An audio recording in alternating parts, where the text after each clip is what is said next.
The winter of 1982 settled over Moscow like a shroud of damp wool. It was the twilight of the Brezhnev era, a period of profound stagnation, zastoy, where the official pronouncements of progress felt increasingly hollow against the gray reality of queued breadlines and systemic cynicism. Yet, within the gray monoliths of the state, the organs of security remained robust, well-funded, and deeply paranoid. The first Chief Directorate, PGU, of the KGB, headquartered at the new Yasenevo complex, was the sword and shield of the revolution, and its most refined weapon was Line X, the Scientific and Technical Intelligence Directorate.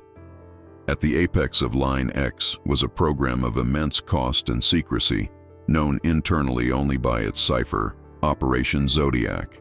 Conceived in the mid-1970s, Zodiac was the Soviet Union's most ambitious attempt to close the accelerating technology gap with the West. It was not a single operation, but a vast constellation of assets, front companies, and deep-cover illegals embedded across the United States, West Germany, and Japan. Its mandate was simple: acquire, by any means necessary, the West's technological crown jewels. This included IBM mainframe architecture, early microprocessor designs from Intel and Texas Instruments, Rockwell's aerospace guidance equations, and the specialized alloys used in American jet turbines.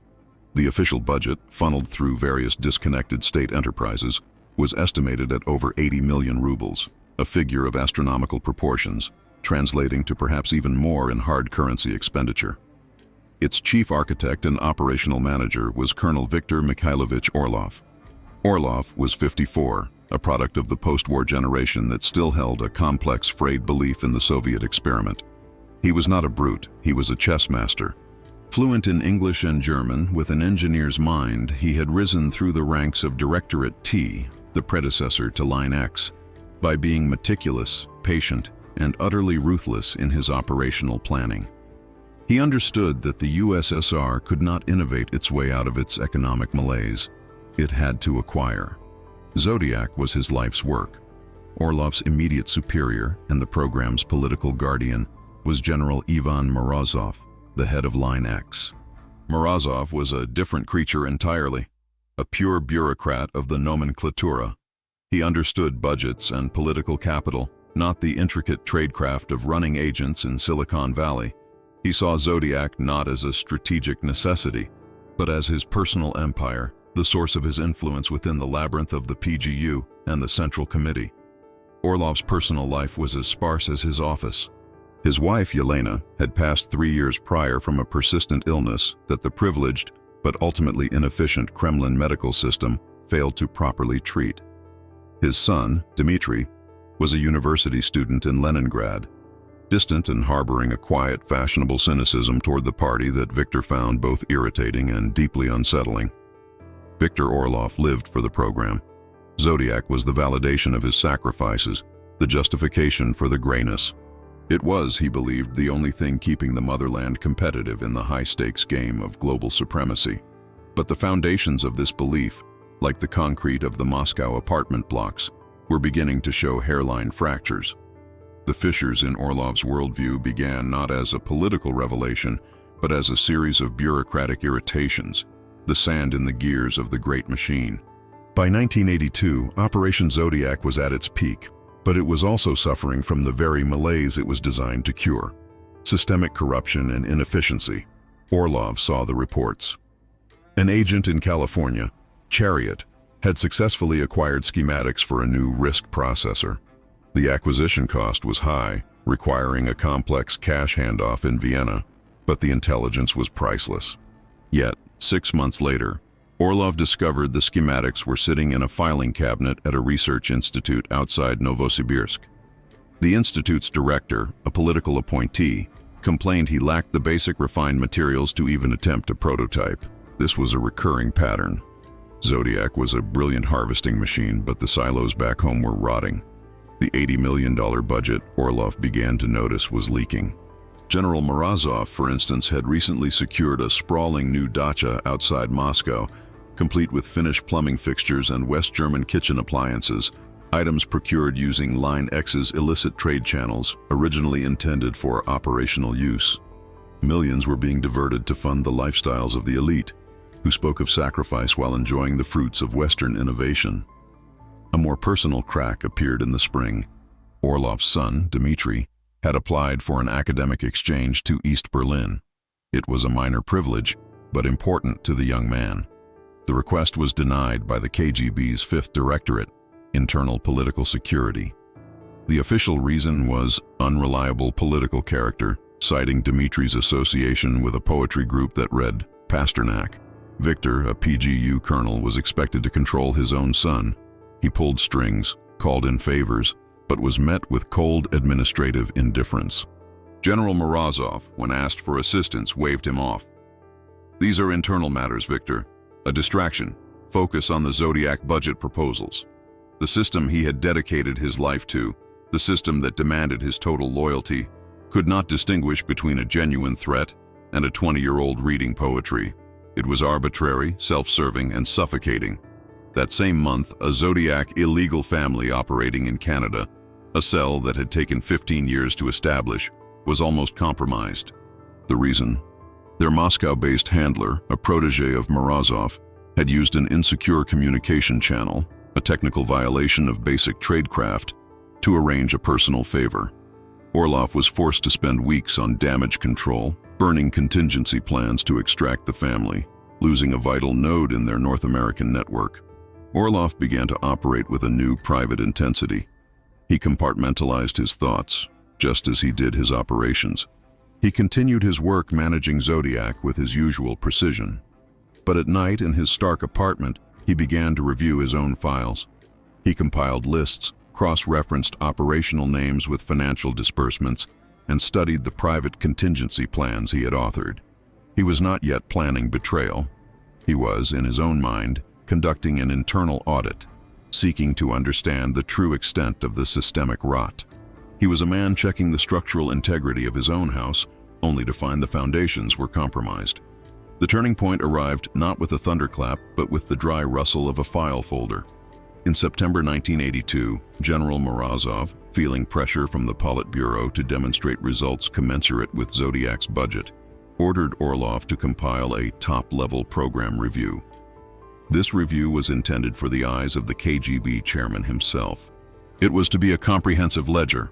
Every asset, every operation, every financial channel, and every success from the past 5 years. Morozov intended to use it to secure even more funding and cement his own power. This order gave Orlov legitimate, unrestricted access to the program's deepest vaults. For 3 weeks he worked in the secure archives beneath Yasenevo, a concrete-lined room shielded from all electronic surveillance.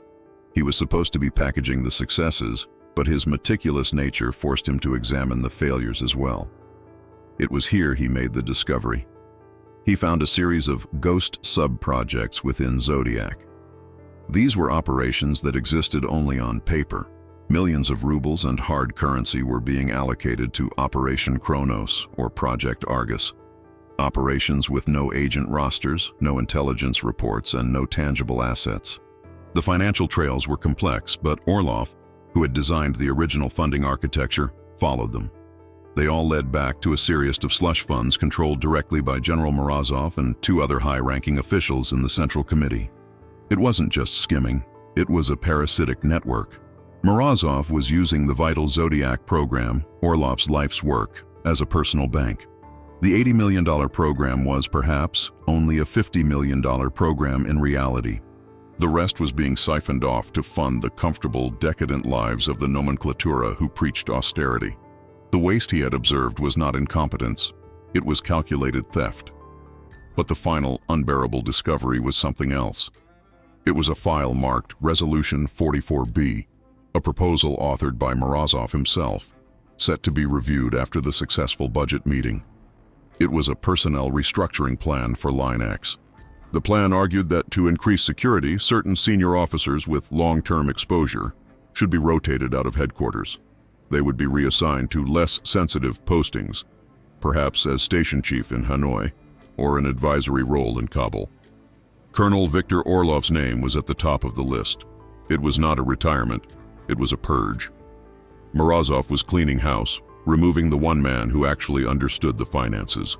Orlov would be sidelined, his career over, his life's work handed to one of Morozov's corrupt subordinates. The system was not just failing, it was actively consuming its own. In that sterile, concrete room, the emotional detachment Orlov had cultivated for 30 years fractured. It was a cold, precise break. He was not a fool. He knew what this meant. He would not be sent to Hanoi. He would be investigated by the Second Chief Directorate, Counterintelligence, for security vulnerabilities, his negative attitude since his wife's passing noted. He would be blamed for the very failures Morozov had engineered. He would be disgraced, perhaps imprisoned. He realized Morozov had not just handed him a task, he had handed him the weapon of his own destruction. And Orlov, the master of operations, saw exactly how to use it. He would not just save himself, he would pass judgment on the entire rotten edifice. The audit would continue, but its purpose had changed. Viktor Orlov's tradecraft, honed over 3 decades of running agents, was now turned inward. He was no longer an officer of the KGB. He was a spy operating within its most secure directorate. His every action became a calculated move in a two-front operation. Outwardly, he was the diligent colonel, compiling Morozov's triumphant budget review. Inwardly, he was committing the most profound act of operational betrayal imaginable. He could not steal files. Physical removal would trigger immediate alarms. The archives were weighed, monitored, and subject to random inspection. He had to rely on the 2 tools that left no trace: his Minox B subminiature camera and his own mind. The Minox, a standard piece of KGB operational kit, was perfect for discreetly photographing documents. But it was the wet work, the development of the film, that was riskiest. He used the Line X photo lab, requisitioning it for operational image review, a plausible task. He developed his film in tiny batches, hiding the negatives in the false bottom of a diplomatic briefcase. The real target was the Zodiac Master Ledger. This was not a single book, but a series of linked computer databases, operational cables, and financial reports. It contained the agent roster, the true names and cover identities of all primary Zodiac assets, including the illegals in the US, the financial channels, the network of banks in Switzerland, Austria, and Cyprus used to move the hard currency, the dead drops, locations, schedules, and recognition signals for agents operating without diplomatic cover. Morozov's ghost files, the proof of the systemic corruption. He spent his nights in a state of controlled tension, memorizing. He committed to memory the names of the cutouts, the bank account numbers, the technical specifications of the projects. He was creating a memory palace of the $80 million program, a portable archive that could not be detected. The atmosphere at Yasenevo was thick with a paranoia that was both institutional and, Orlov now suspected, directed. Morozov was watching him. Orlov was, after all, the only other man who knew the full scope of Zodiac. He felt the eyes of the internal security officers, Second Chief Directorate, on him. His office phone developed a subtle, almost imperceptible click when he picked it up, a sign of a new tap. A junior analyst on his team was abruptly transferred after making a casual joke about the general's new dacha. Orlov knew he needed an exfiltration plan. A standard defection, a walk-in to the American embassy on a foreign trip, was too dangerous. He was a high-value target, constantly monitored by his own 8th Directorate security team when abroad. He had to create a clean opportunity. He found it in the operational schedule. In late October 1982, he was scheduled to conduct a routine operational review at the Helsinki Residentura in Finland. Helsinki was a classic gray city, a nexus of East-West intelligence activity. It was perfect. He began to plan his final move, meticulously fabricating the operational cover for his actions in Finland.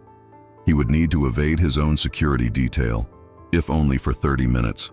It was a high-wire act over a chasm of failure. He packaged the microfilm negatives, the Minox camera, and a small notebook of encrypted reminders into a container designed to look like a shaving kit. He was no longer just auditing, he was defecting. Helsinki, November 4th, 1982. The city was damp and dark, the low Nordic sun barely skimming the horizon. Colonel Orlov, accompanied by 2 escorts from the 8th Directorate, bored, bulky men named Boris and Andrei arrived at the Soviet embassy on Tetankatu. The embassy was a fortress, a microcosm of Moscow paranoia. For 2 days, Orlov conducted his review, meeting with the Helsinki resident and the local Line X officer. He projected an air of bored diligence. The confrontation Orlov had planned was not with a person, but with the system itself. It was the moment of irrevocable choice. He had identified his window, 16H, on his 3rd day. His escorts, thoroughly bored with the technical review, had been placated by Orlov's suggestion that he needed to purchase Finnish knitwear at the Stockman department store, a common request for Moscow-based officials. They would accompany him, but their guard would be lower in a public space. At 15:55, Orlov stood with Boris and Andrei in the bustling department store. He was carrying his diplomatic briefcase, which contained only newspapers. The real package, the microfilm and notes, was strapped tightly to his torso beneath his heavy wool coat. He excused himself, indicating the men's restroom. This was the critical moment. The protocol was clear. One escort, Boris, waited outside the restroom door. The other, Andrei, remained by the store's exit. Orlov had exactly 2 minutes. Inside the restroom, he ignored the stalls and walked directly to the window, which he had scouted on a previous trip. It was an old sash-style window, unsecured. He opened it, dropped his briefcase into the alley below, a clean disposal of his official cover, and climbed out. He landed softly on a pile of discarded cardboard, a middle-aged man in an expensive Soviet suit, emerging from a bathroom window. He did not run. He walked briskly into the Helsinki twilight.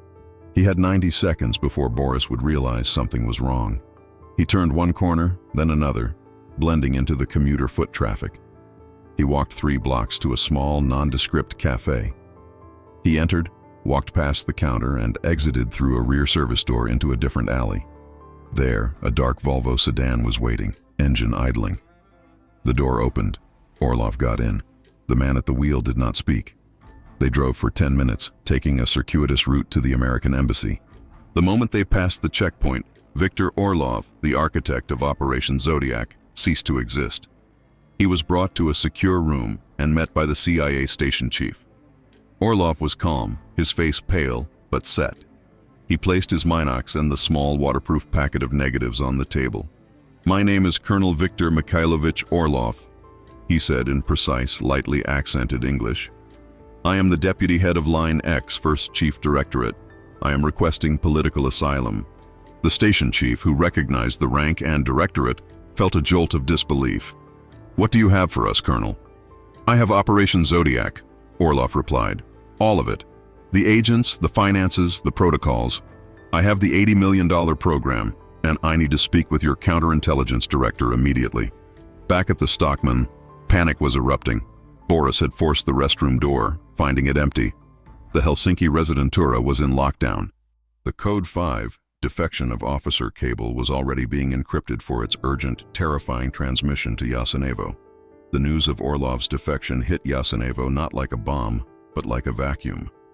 It sucked the air, the sound, and the color from the high-ceilinged office of General Ivan Morozov. The Helsinki residence cable was unambiguous. Orlov had evaded his security detail and was conclusively in the hands of American services. Morozov's first reaction was not political but visceral. He felt a cold nausea. Orlov was not just any officer. He was the architect. He didn't just know the program. He was the program. He knew the names of agents that Morozov himself had only seen as code ciphers. He knew the real budgets, not just the official ones. And most terrifyingly, he knew about the ghost projects. The exposure was immediate and catastrophic. Morozov, bypassing all protocol, initiated Signal Veil, a directive sent via all high-priority channels to every PGU Residentura worldwide. The signal ordered the immediate and total cessation of all Zodiac-related operations. All assets were to go to ground, cease all contact, abort all pending meets, and activate deep-level emergency protocols. But it was like trying to recall a bullet. The entire $80 million network, built over a decade, was frozen, effectively exposed. The assets in Silicon Valley, the academics at MIT, the disgruntled engineers at defense contractors, All of them were now liabilities. The arrests began within hours, but they were not in the West. They were in Moscow. The Second Chief Directorate, Internal Security, and the KGB's own Internal Party Committee descended upon Line X. Morozov, in a desperate act of self-preservation, initiated a rabid internal purge. He had to create a narrative before the chairman did. The narrative was simple. Orlov was a long-term American plant, a traitor who had infiltrated the directorate. This meant anyone Orlov had trusted, promoted, or even lunched with was now suspect. Orlov's entire immediate staff was detained. His secretary, a woman who had served him for 20 years, was subjected to days of relentless questioning. His analysts were pulled from their desks and sent to the internal prison at Lefortovo. Their careers were over, their families disgraced. The purge was not about finding the truth. It was about cauterizing the wound by setting the entire limb aflame. General Morozov himself was suspended, pending investigation. His new dacha was suddenly a millstone, a symbol of his decadent vulnerability. The machine of state security, built on paranoia, turned its full, unblinking eye inward. The complex, expensive network of Operation Zodiac was not just compromised, it was, in the space of 24 hours, utterly paralyzed. The $80 million sword was broken, its fragments now being turned against the men who had forged it. While Moscow was tearing itself apart, Viktor Orlov was in a sterile, comfortable room at a CIA safe house in rural Virginia. This was not an interrogation of thumbscrews and bright lights. It was a methodical, painstaking debriefing, but it held all the psychological weight of a trial. Orlov, now Mr. Peterson, was the prosecution's star witness, and he had to prove his own case. His primary interlocutor was Frank R. Blaisdell, a senior analyst from the CIA's counterintelligence staff. Blaisdell was a veteran of the wilderness of mirrors, a man deeply influenced by the paranoia of James Jesus Angleton, who saw dangles and provocations in every defector. He was polite, academic, and utterly skeptical. "You understand our position, Mr. Peterson," Blaisdell said on the first day, stirring a cup of instant coffee. "An officer of your rank, with your access, doesn't just walk out. We have to assume you are a plant, a fabrication sent to poison our wells." "I understand," Orlov said calmly. "You believe I am here to sell you a list of false agents? To make you chase ghosts while my real operations continue? Ask me." The debriefing lasted for 7 weeks, 6 days a week, 10 hours a day. Orlov's mind was systematically mapped. Polygraphs were administered, not as a test of truth, but as a measure of stress against baseline questions. The process was relentless. "Let's discuss Chariot," Blaisdell would say, picking a code name from Orlov's initial list. "Who is he?" "He is not a he," Orlov corrected. "He is a they, a husband and wife team. Engineers at a semiconductor firm in San Jose. They are not ideologically motivated. They have financial difficulties. Their handler is Sergey, based at the San Francisco consulate. They meet on the 3rd Sunday of every month at the Alum Rock Park.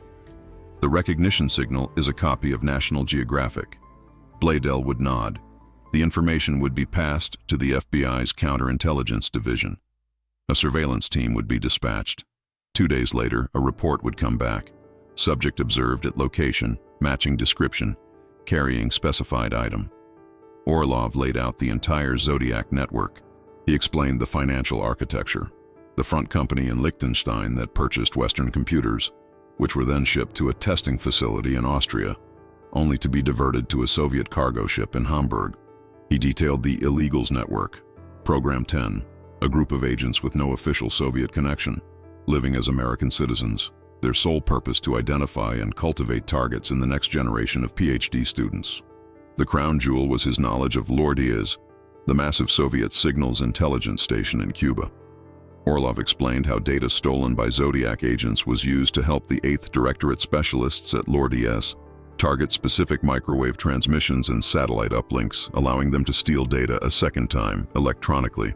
But the most damaging information, and the most believable to Blaisdell, was Orlov's meticulous documentation of Morozov's corruption. He provided the account numbers, the names of the ghost projects. "The system is ill, Mr. Blaisdell," Orlov said, not with malice but with clinical detachment. It is consuming itself. I did not defect from my country. I defected from the parasites. After 3 weeks, Blaisdell was convinced. The CIA was not dealing with a dangle. They were dealing with the single most significant S&T defector of the Cold War. The FBI, acting on Orlov's information, launched a highly classified counterintelligence sweep codenamed Operation Rolling Wave. The $80 million program was about to be officially and permanently dismantled, not with a bang, but with a quiet, persistent turning of keys in locks. The consequences of Orlov's defection were as asymmetric as the Cold War itself. In the West, the victory was quiet, almost invisible to the public. In the East, the fallout was a bureaucratic bloodletting. In Washington, Operation Rolling Wave was a spectacular silent success. The FBI and CIA, armed with Orlov's master ledger, did not conduct mass arrests.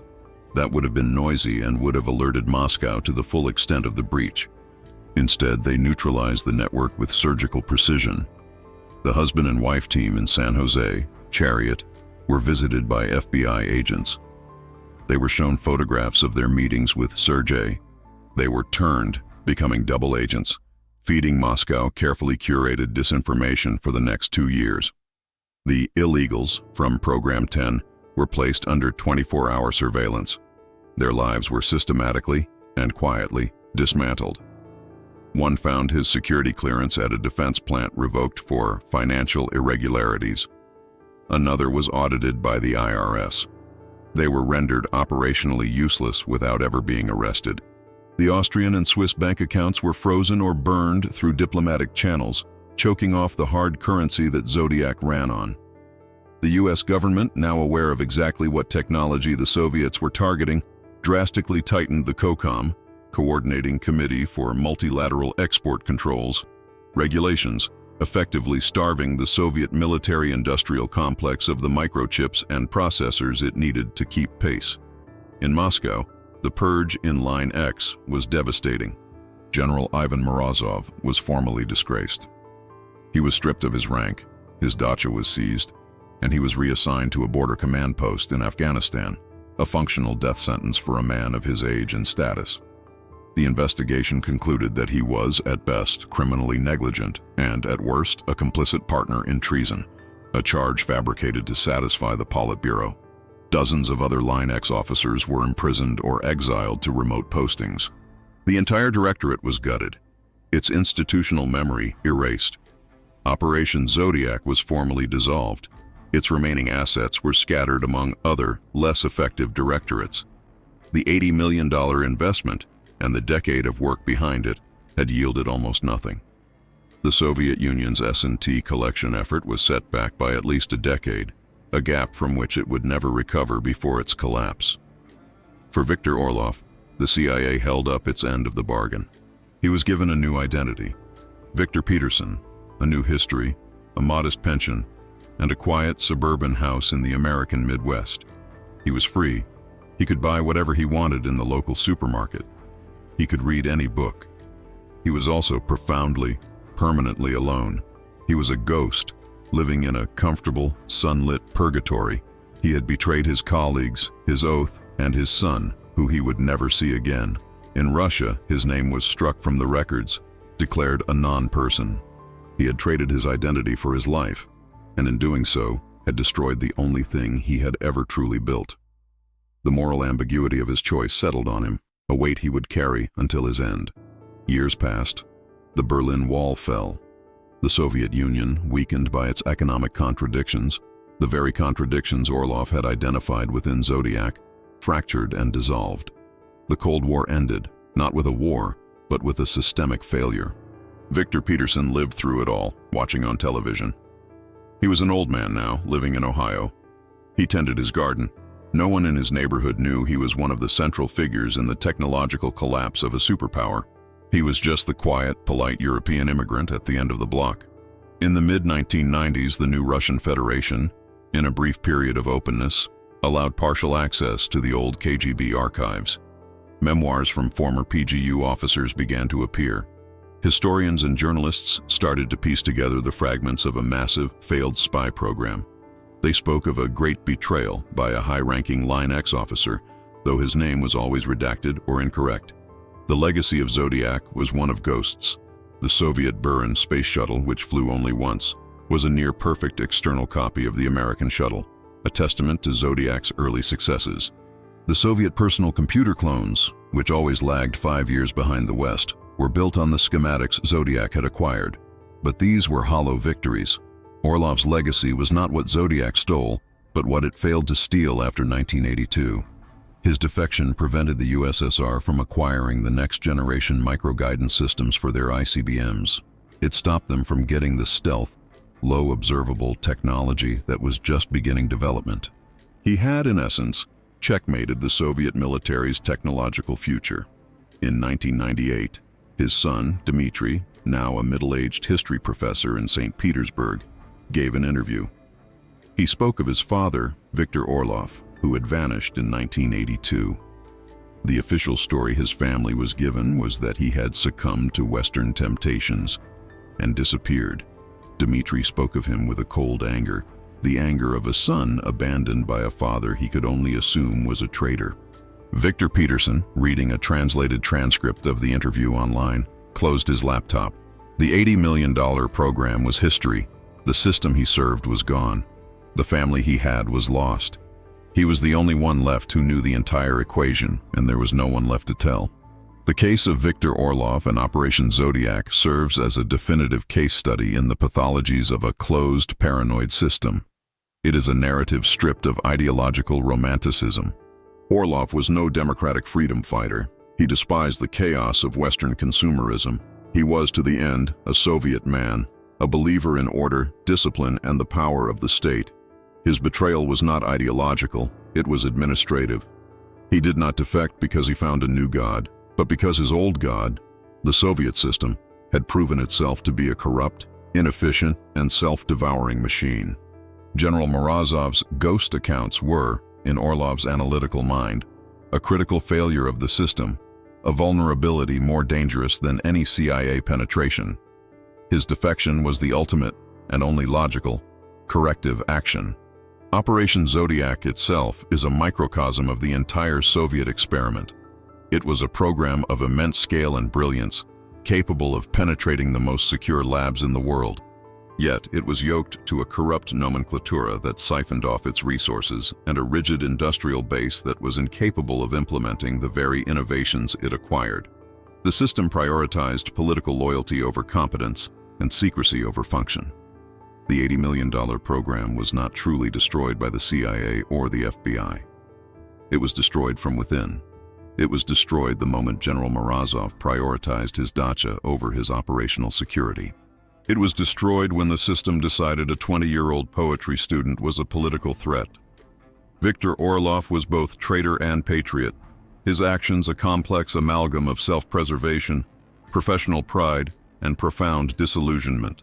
He was a man who, in seeing the machine falter, chose to pull the master lever and bring the entire edifice down, rather than watch it rust into oblivion.